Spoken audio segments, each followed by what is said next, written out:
Voici ce qu'Ézéchiel nous dit aujourd'hui. Fils de l'homme, mange ce que tu trouves, mange ce rouleau et va, parle à la maison d'Israël. J'ouvris la bouche et il me fit manger ce rouleau. Il me dit, Fils de l'homme, nourris ton ventre et remplis tes entrailles de ce rouleau que je te donne. Je le mangeai et il fut dans ma bouche doux comme du miel.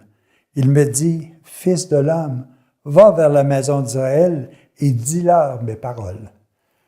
C'est intéressant ici, quand même, ça fait plusieurs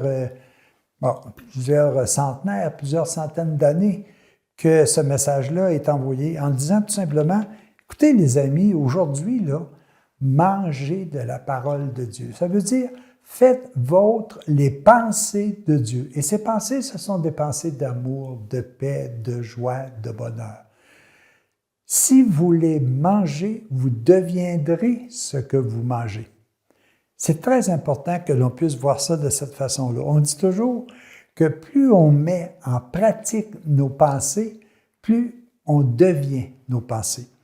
Et Ézéchiel, qui avait comme mission de venir enseigner à Jérusalem que sa population était sur le mauvais chemin, qu'elle devrait davantage changer pour pouvoir se repentir, si vous voulez.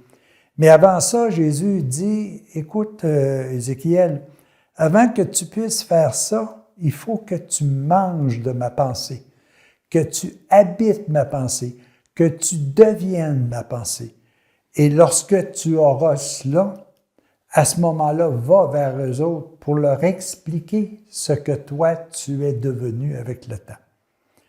C'est important de le voir qu'aujourd'hui, ce n'est pas simplement en sachant la parole de Dieu que nous pouvons véritablement accomplir notre mission.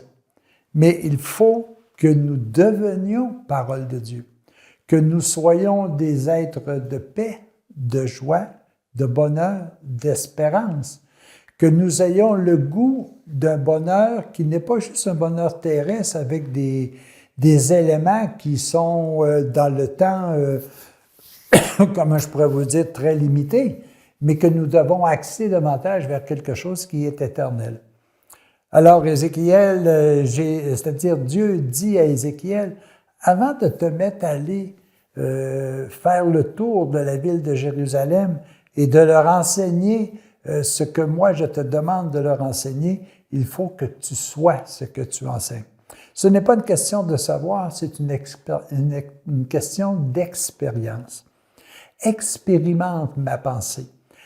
Applique-toi-la jusqu'à ce que tu découvres que c'est le véritable chemin.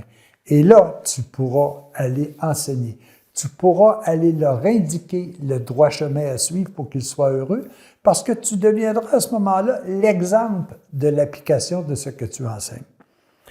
Alors, c'était quand même extraordinaire. Il nous le redit aujourd'hui encore, Ézéchiel. Écoutez, là, c'est pas juste une question d'apprendre la parole de Dieu, c'est de la mettre en pratique, d'en faire l'expérience. Bien souvent, on va dire ce que l'on sème, on le récolte. Mais est-ce que vous l'avez fait?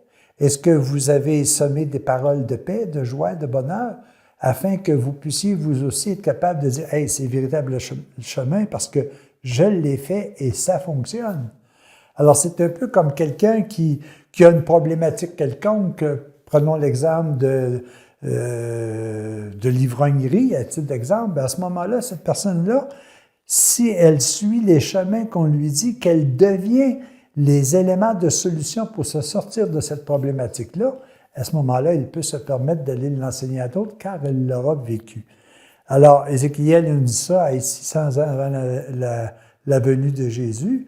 Jésus nous le répète, et ce qui nous prouve aujourd'hui que l'Ancien Testament est encore excessivement présent et que nous devons manger, pas juste de la parole de Dieu, nous devons manger de sa pensée.